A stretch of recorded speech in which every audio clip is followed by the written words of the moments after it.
party government in the first election debate.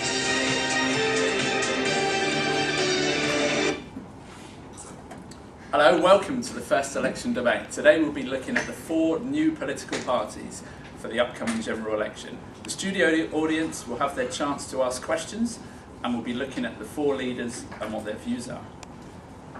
Who'll catch your eye? Who'll tell you what you want to hear? And who'll turn the electorate against themselves? Leaders will initially be given 2 minutes to introduce themselves and tell us a little about their party. And then it's over to the audience, who will ask questions. So, over to the leaders. Hello, my name is Agar Ramadani, and I represent the Unity Party. Today, we stand on the precipice of change. Do we go forwards or do we go backwards? With Unity, we guarantee that we will always strive to go forwards. The public already knows this, as the opinion polls have shown in the last few weeks. We are Britain's party. We want to focus on Britain. Britain needs to be an economically powerful country again. As it stands, we are 7th in the Gross Domestic Product Index. Countries like France and Germany are above us, and that must change. A country like Britain should be in the top 3. Britain shall rule the waves again. The waves of prosperity, the waves of growth, the waves of industry.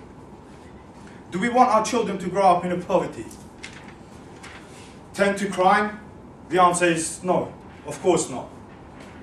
We want them to have a bright future, a good education, good healthcare, lower taxes and a fairer job market. Our growth, our youth are tomorrow's leaders. Unity Party is committed to their education, to their health, and to the awareness of what makes them a part of this great state. Now, our policies will show this. We believe in bringing Britain together as a whole. Unity Party is a party for people from all walks of life. We will try and make everyone's life better. We should look also to provide the neediest, be they poor, infirm, young or old. Everyone deserves to live a good, fulfilling life. Unity will reform the education system, introduce new measures for the NHS, lower taxes, and strengthen the immigration system. Thank you very much.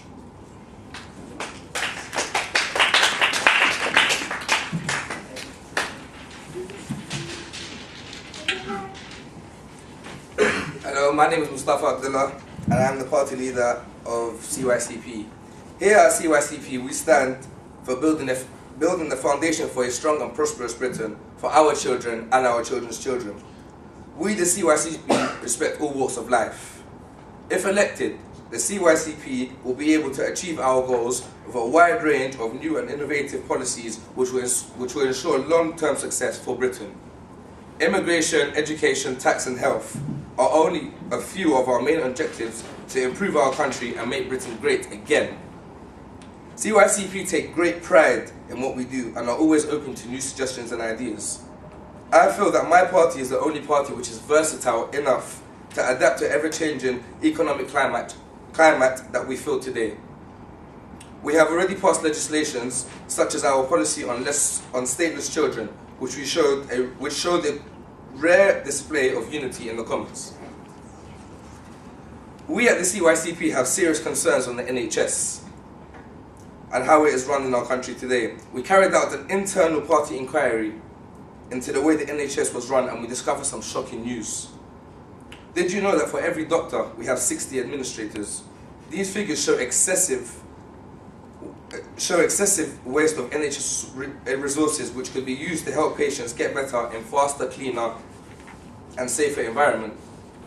We fully intend to cut out the red tape that previous governments have wrapped the NHS with, and we will not allow such nonsense to continue. If we win, we will plan to increase the number of doctors and nurses and reduce the administration within our country. Last week I was doing community service work for young black teenagers in Brixton, an area well known for youth violence and gang culture, and I came across these 2 young men who told me all they wanted in life was to have a bit of guidance and a few leaders to help them in life. Thank you very much.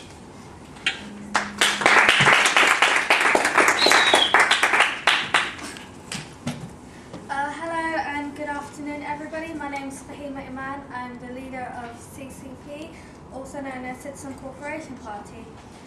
Being a woman in this country and not having had a female leader in such a long time, I empathise with how the emotions of this country. We in this great nation, we've lived through tough times, we've lived through good times. Currently the recession's going on, however we had great times like the Olympics that happened, and you know, we have great football teams for all those who like sports. We have great sightseeing, we have such history, we have the monarchy. What we as the CCP would like is to make everybody feel the way they did years ago when everything was better, and at the CCP we would like to make the youngsters, we want to build them up to make sure that they know what's going on in this country, because as we all know, the youngsters are what make this country and what make this great nation. At 16, young pupils are diverting from school and they're turning to stuff that when a lot of us were younger, we didn't turn to that stuff. Right now we want to bring in more youth programs and have more sports and alternative things for youngsters to do. We'd like the older people to have more pensions and have more time to spend with their families and less time to work.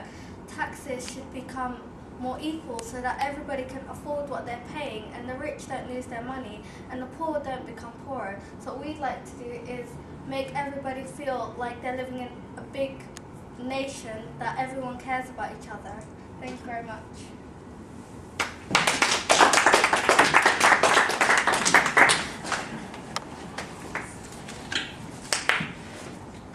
Good afternoon. I am the leader of the Progressive Party, Darnell Smith, and I'm here today to promote my party because we believe that we are the best party to bring the United Kingdom to a better place.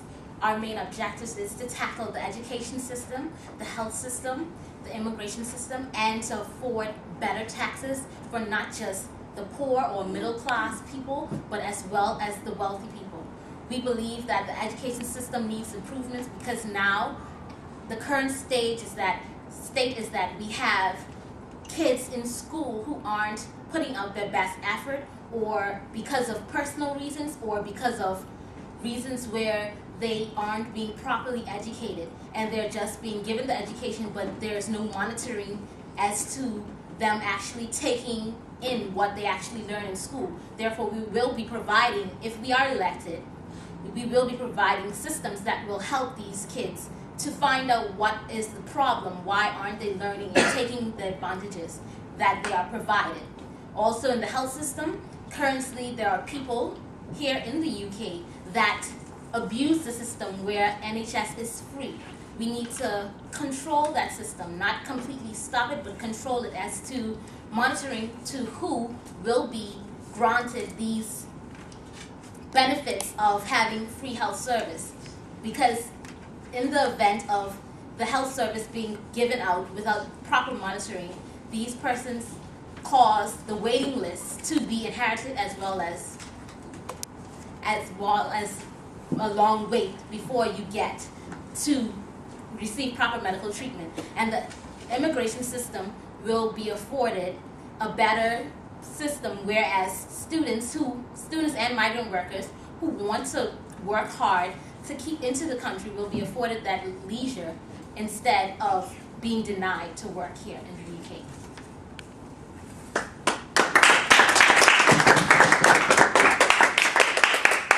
Our thanks to the four leaders. Now we're going to turn to the studio audience for questions on 4 topics this evening.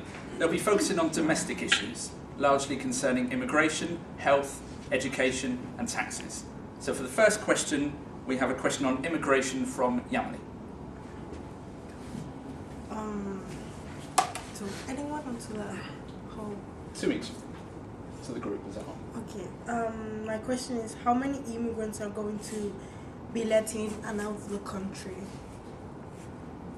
Okay. Fahima, would you like to answer this first? How many immigrants are going to be let in and out of the country?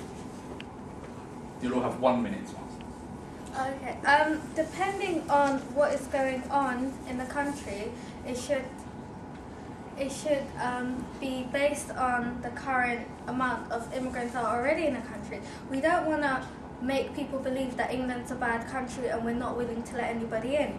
So if it was medically related, because as we all know in other countries there are difficulties with their healthcare and their education system. So if it was to do with their education or healthcare, we'd be willing to provide, how do you say, an environment where they could study or they could have healthcare. But we would not exactly put a cap on it, but we'd like to limit the amount of immigrants. So say about 100,000 a year.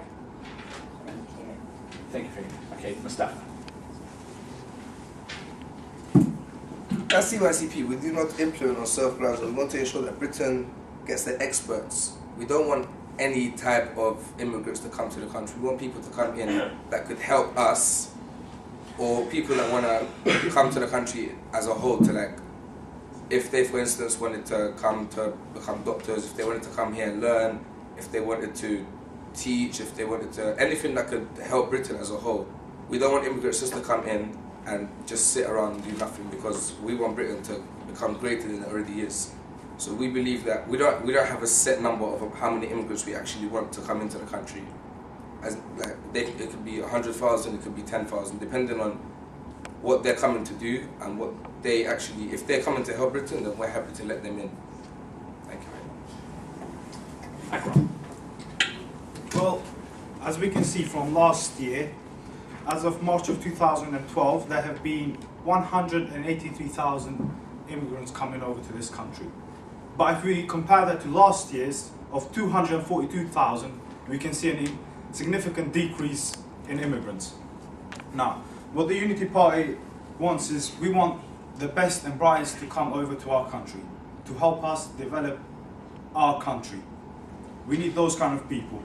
But I don't want to say that we don't want anyone else. People are welcome here. Of course they're welcome here. We need people from all walks of life to come to Britain. Britain is a haven of democracy and freedom, and we will protect those coming over from war-torn countries and refugees. Thank you.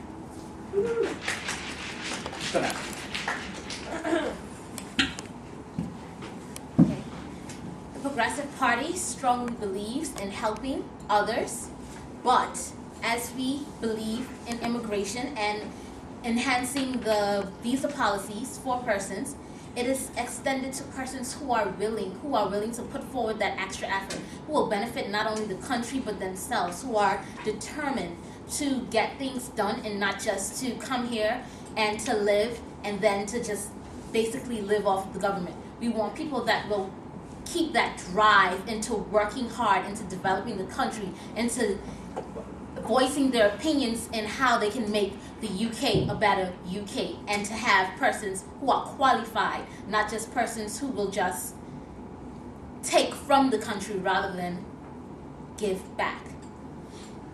May I just say one thing? It's quite misleading when people say people only come here to sponge off our government. I don't think that is true at all. That's not what I said. People come here to work, and they're usually very hardworking.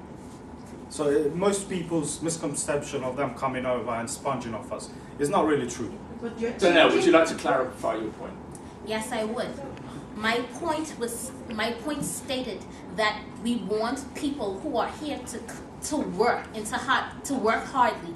I did not state that people are here sponging off of the government. I'm saying what we want, and we're putting the system in place to ensure that people who will sponge off the government, that doesn't take place. So we're not saying it is currently happening. We're saying that we are working hard to make sure it doesn't happen. Okay, thank you. Let's turn to the next question on immigration, and we're going to Celine in the audience for this piece.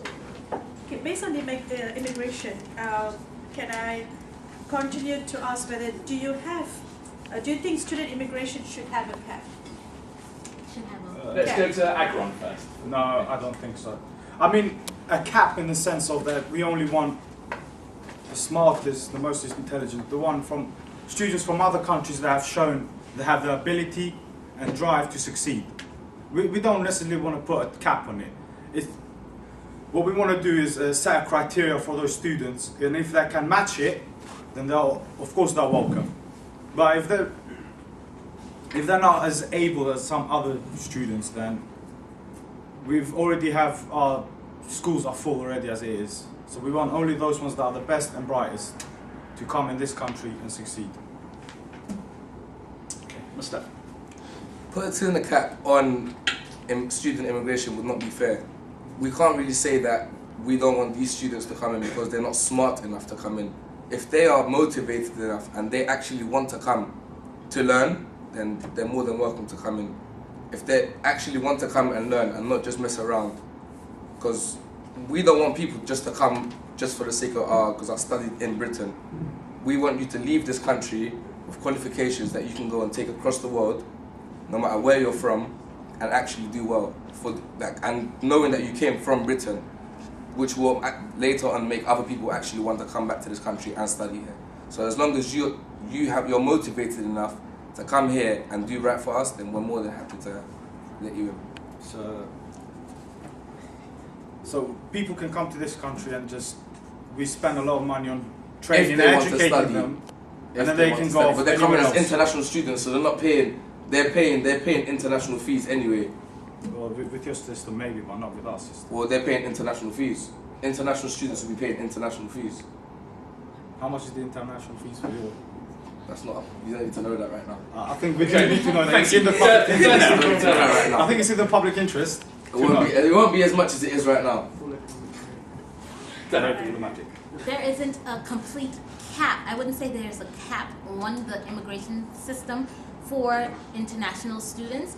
We would say it's more of a benefit to them because we're allowing them, and although there's going to be a requirement for them to keep up with the PAR based on our monitoring system, where they're going to be on a probation stage to make sure they keep up to par with the grades, although that is going to be the initiative, they also will be exposed to the luxury of working while they are here, because some international students, because of the difference in the international in the fees from citizens to international students, they have to pay a big difference, and they need extra money, so they will be afforded the ability to work while they study. So you're giving international students. So it's not really a cap. So you're giving them more of the advantage to work than the actual UK citizens. But UK citizens are able to work while they study, and we believe but it's hard that to get work. It's not just yeah, there. it's hard to get work, but if you're qualified, you're qualified. Even if you're from here or you're not from here, if you're qualified for a job, if I am an international student and you're a citizen, if I am more qualified for the job, it's not my problem. As a student, you can't really be qualified to do anything. You're still young. Like there's no. If I am a student and you are a student, and we want the same job, and I am more qualified for it, I believe that I should get the job. In front of Okay, thank you. Thank you.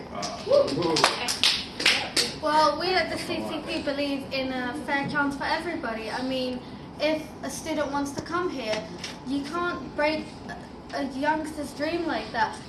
This is how crimes happen. If a student is really motivated to do something with their life, who are we to say you can't come to this country to study? We believe that everybody should be allowed the equal chances that they may not have in the country where they're coming from. If they want to come here and study and they're motivated to do it and they have the right grades, there's nothing to stop them from doing it. And we at the CCP believe that they should be allowed to come here. We are not looking to put a cap on students. Thank you. Thank you. Okay, moving on now, we're going to be looking at the NHS, and we're going to turn to Blessing for a question. Are you going to ensure? Are you going to ensure looking for more qualified staff? So in a sense, like nurses and doctors, and are they going to be more prepared and have more qualifications? Okay, let's go to Mustafa first. Yeah, of course we are, because at the moment, from the research that we've done at the CYCP, we've realised that 60 administrators to every doctor and nurse, which is obviously not acceptable. And we believe that we're going to actually, our main goal for the NHS is to decrease the number of administrators and increase the number of doctors and nurses as much as possible, so that everyone, like you don't have to wait in line to go see a doctor or a nurse. You don't have to wait for that. You don't have to basically, you don't have to wait for so long just to see a doctor or a nurse. So there's enough doctors and nurses for everyone, and we're going to decrease the amount of administrators available. Thank you. Okay, thanks, Donna. Okay, we at the Progressive Party believe that that is our main aim when it comes to health, because that is one of the first things we are going to focus on, increasing the number of doctors and nurses, because we have too many waiting lists and they are too long, and by the time persons get to the top of the waiting list, it is too late for them to recover. Therefore, you have persons basically on their way to dying or losing a limb or something because they had to wait so long because there aren't adequate staff to provide the services that they need. So therefore, that is one of our main targets to do when it comes to NHS. Thank you. Michael. Well, as we've said before in our policy and our agenda, we're going to make the NHS our top agenda. We believe that a person's health and their goodwill is the most important thing that they have. Forget money, forget any materialistic thing. It's our health that we value more. So yeah, of course, we will decrease the level of bureaucrats in the NHS. We want more doctors, more nurses. We want them to have more time for their patients. Not only doctors and nurses in hospitals, but also GPs. We want to make sure that there's more of them, that our hospitals do not become bogged down. And we also need to make them more knowledgeable about their work so they can tell other people on how to take care of themselves and how to live life properly. Thank you. Okay. Ben. Well, living in England, this country prides itself on its NHS and the healthcare. So what we'd like to do is, there's so many unemployed doctors and nurses right now, and there's just the waiting hours at the ER are, 4 hours now? So what we'd like to do is hire more doctors and nurses to make sure that every person's treated well and that everybody has the chance to get better. And like Darnell had stated, there's long waiting lists for the healthcare, and that's just not right, because there's people who need dialysis or they need chemotherapy, and the waiting lists are so long it's ridiculous. When the amount of doctors that are qualified in this country is so high, we could probably hire enough doctors to make sure that at least the percentage of the waiting list, it goes down so that more people have a chance of survival. Thank you. Thank you. Okay, for the next question, we turn again to Celine on the NHS case.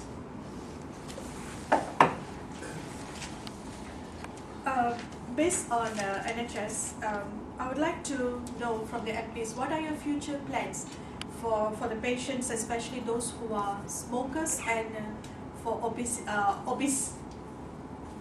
Yeah, that's my question. Thank you. Okay, we'll go to Darnell first.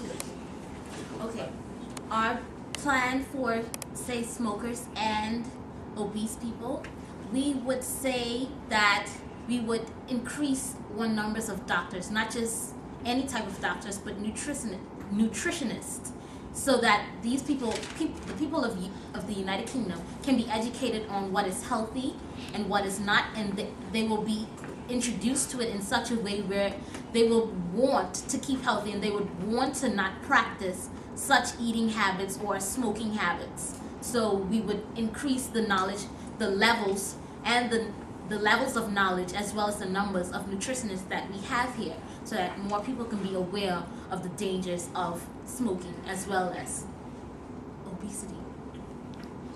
Thank you. Faye. The number of obese people and smokers is increasing very quickly in this country.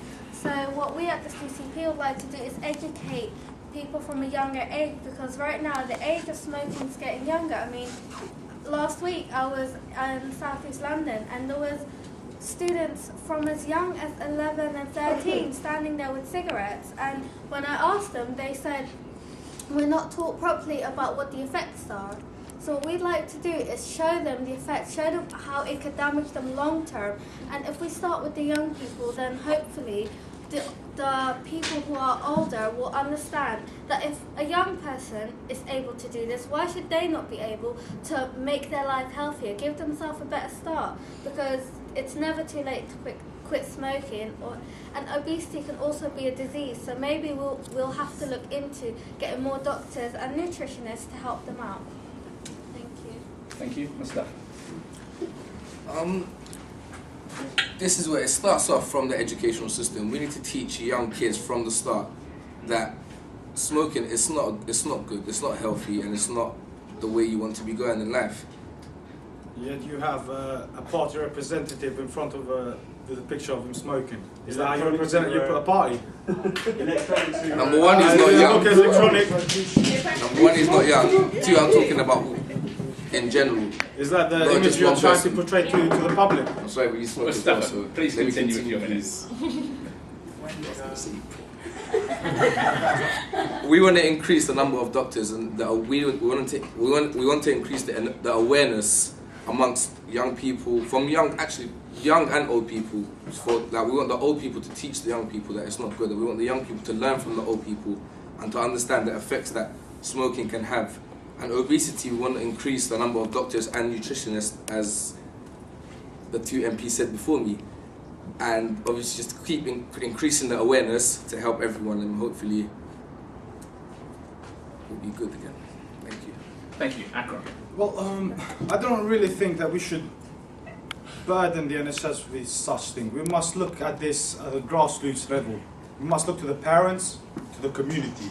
What makes these kids smoke and eat so much junk food?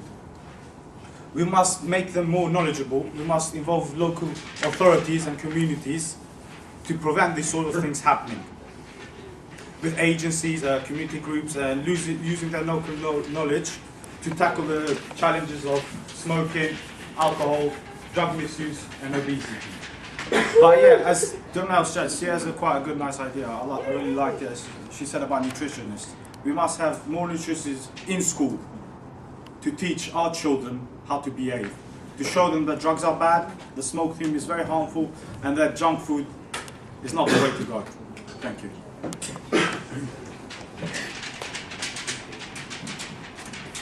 Unity! Okay, thank you. So we've heard quite a lot now about what people think should be the future for our country. So we're going to stay on that theme, and we're going to look at education. Now we turn to Evelyn for a question on education. Afternoon, everyone. In regard to education, what is your take on the exam issue? Do you really plan to scrap off exams from the system? Okay, let's go to Fahima first. Well, when it comes to exams, we understand that many people may have anxieties when it comes to exams. So scrapping them completely, however, would not be a suitable idea, because there's a lot of people that thrive on the energy and the knowledge that they need to prepare for the exam. So maybe what we could do is look into getting the exams a smaller percentage. For example, having coursework be 60% and the exam be 40%, so that the coursework will eventually override the exam. However, those who are better at exams also have the option, so that when they do their exam very well, their grade will still be as good as it could have been. So scrapping exams completely would not benefit the whole country. It would just benefit those very few. And for those very few, we could also look for extra tutors and extra help for those students, because if you don't have an exam, the youngsters will not be prepared for the exams that they will face throughout life. So thank you very much. Thank you. Dana.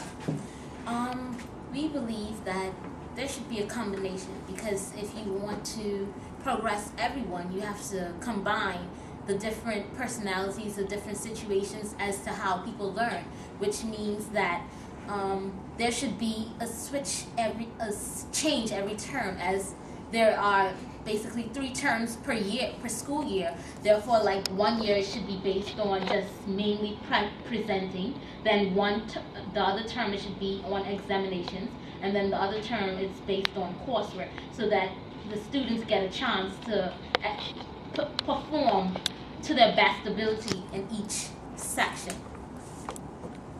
Thank you. Akram.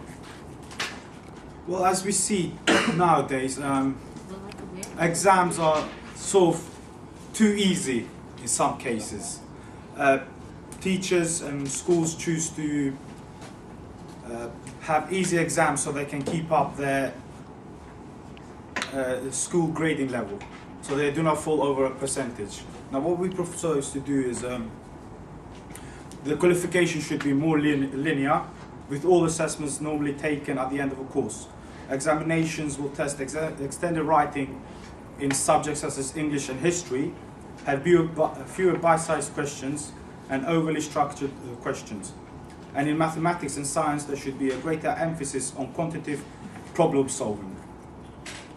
We should use stuff like internal assessment more, and the use of exam aids will be kept to a minimum and used only where there is a compelling case to do so, to provide for effective and deep assessment of the specified curriculum content. Thank you. Thank you. Mustafa. Our current education system does not allow young people to reach their full potential. Young people have a lot to give and offer, but they are nurtured enough, which has a detrimental effect on the country as a whole. But scrapping exams will not be the best thing to do. Yes, not everyone is good at doing exams, but that's why we have coursework, that's why we have presentations, that's why we do other things, that's why there's practical exams and there are theory exams. There's a wide range of different ways which we assess our students nowadays. So if you're not good at doing the exam, then in a practical way, then you could be good at the theory sense, or you could be good at doing the coursework, or you might even have good presentational skills. So scrapping them as a whole is not the best idea, but we could, like Fahima said, maybe if it's 80% exams, if exams are 80% and courses 20%, then we could maybe bring the percentage of exams down a little bit, or balance it out a bit. But at the same time, scrapping them will not be the best option, because not everyone's good at coursework or not everyone's good at exams. Everyone has their own ability to do different things. Thank you. Thank you. Okay, from education we now move on to taxes, and we turn again to Yamali for a question on taxes. My question would be, are you going to raise or lower the taxes? Okay, let's hear first from Adam, please. I mean, which taxes do you mean? Would you? I don't understand. In general, yeah. Taxes. In general. The other day I met a single mother, and she's a single mother. She has 2 children, and she was greatly worried about the benefit cuts, the child benefit cuts. And she was talking to me, and she was saying, "What am I supposed to do? How will I be able to raise my children in this climate? No job, no nothing." So in that case, no, we won't cut taxes or anything. What we will do, we will ensure that benefits stay on as they are. We will ensure that the economy is stimulated in other ways. We do not go about cutting taxes for everyone. But however, I will say that the tax system in the UK is very uninviting to foreign enterprises. We are in the middle pack and not in front. We should be at the front so we can invite business to our country, so we will be able to grow. Thank you. Thank you. Mustafa. I remember when I used to go shopping for my mum a few years back, I could fill my fridge with £20. I would be lying if I said I wasn't happy with that. But now £20 could not even fill the top shelf of my fridge. Why? All because of taxes.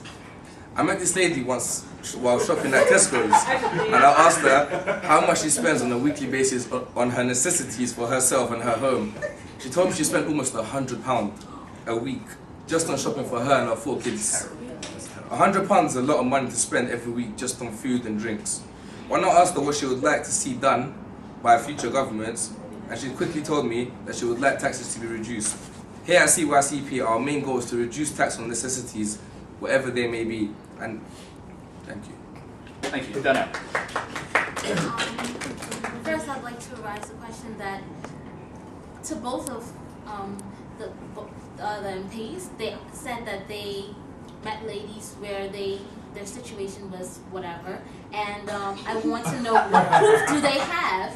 What proof do they have that those situations are true? You can address that question. CCTV at Tesco's. That question I mean, if you go out to the street and You can stop a go ask woman on the someone street, normally. You don't need proof. I'm not going to go You don't take a need camera proof. with me and start videoing what I'm going to say to her. just okay.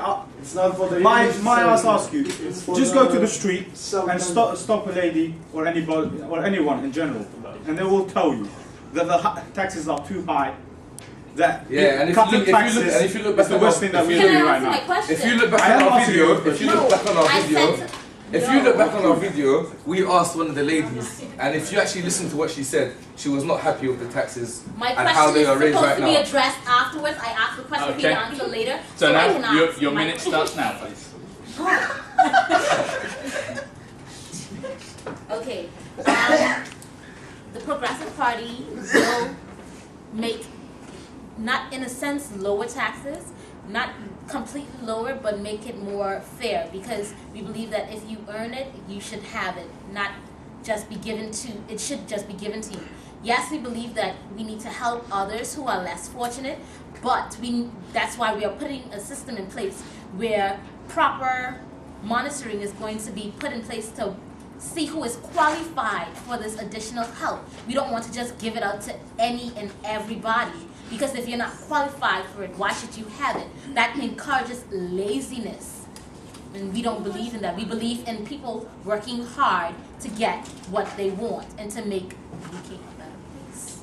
Thank you, Fahima. I grew up in a single household with just my mother and my 4 siblings. So I understand that people do depend on the taxes that they get, because my mother, she got disability living, she got the income support, but she had a disability. So I understand that some people actually do need the support. What I feel is that it should be looked at, because there's also a lot of young women that I went to school with, and they are now relying on income support. We've got the same education, we went to the same school. So there's certain people that should maybe look into trying to find a job, trying to better themselves. However, there are some situations in which I would say the people need it. The people can't live without the income support, because I would not have gotten this far if it wasn't for my mum receiving these benefits from the government. Thank you very much. Okay, so we've heard from the 4 leaders on immigration, the NHS, education and taxes. Now, I'd like to offer the leaders an opportunity to sum their views up and to say why they criticise and disagree with the other parties. So we're going to give each party 1 minute to sum up their opinions. Starting with Akram.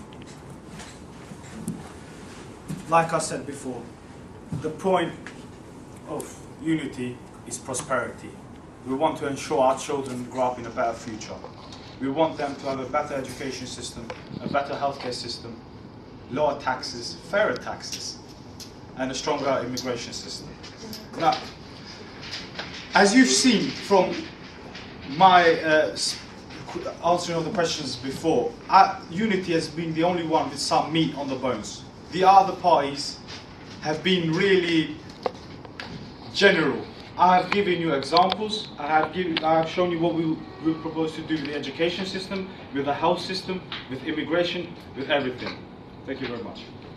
Thank you, Mustafa. Here at the CYCP, we only plan for the best.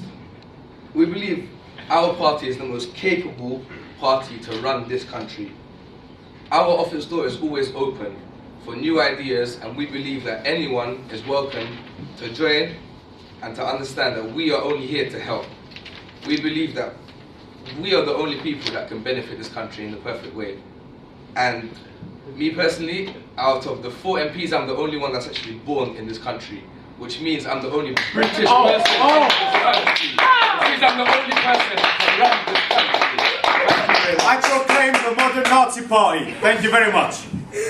Fahima. Don't label our party. Well, I'm born in Britain.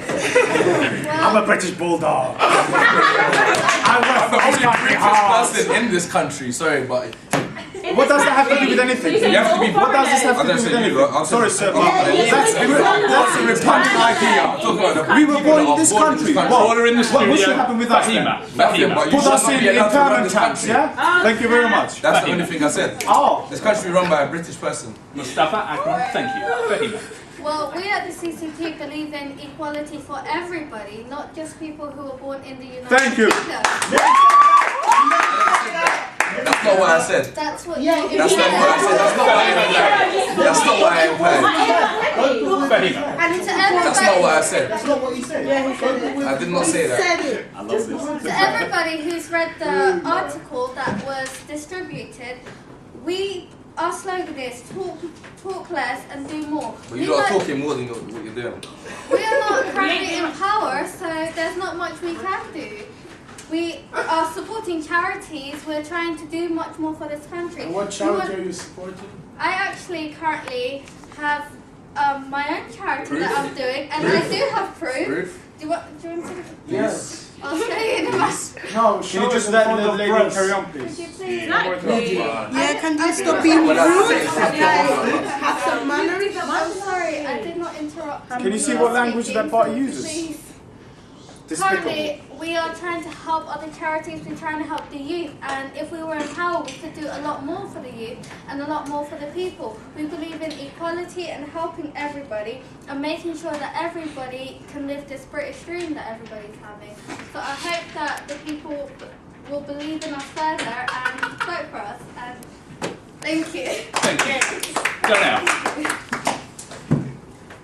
First of all, I'd like to say that the Progressive Party finds that we have a lot of similar ideas as the Unity Party, excluding their contradicting views on student immigration. As for, I'm speaking. I'm not saying bum licking before. Like I was so saying, hypocrite. Are you as sure? of I Can you think see what language my it is? colleague here has a racial problem because if I have to bring in my passport and show it to Me him, too. I think he has a problem, and that Were you isn't born what, in and England? that isn't what, We are British. and that isn't what we want here That's not what we in want. the UK Thank you. because we That's what I are said. aiming to progress everyone. Okay. Also, we're against my colleagues' budgeting system because they believe in. Most of them are leaning towards where they want to keep up all benefits and they're not producing their systems where they're going to monitor how it's distributed. Thank you. I love a child. Nonsense. Okay, so we've heard from the four leaders. I like when you make sense. And now, the choice is the electorates. Who will they turn to? Who will they vote for? We'll find out in 2 weeks' time. For the moment, thank you to the leaders for your views today. Thank you to the audience for the questions.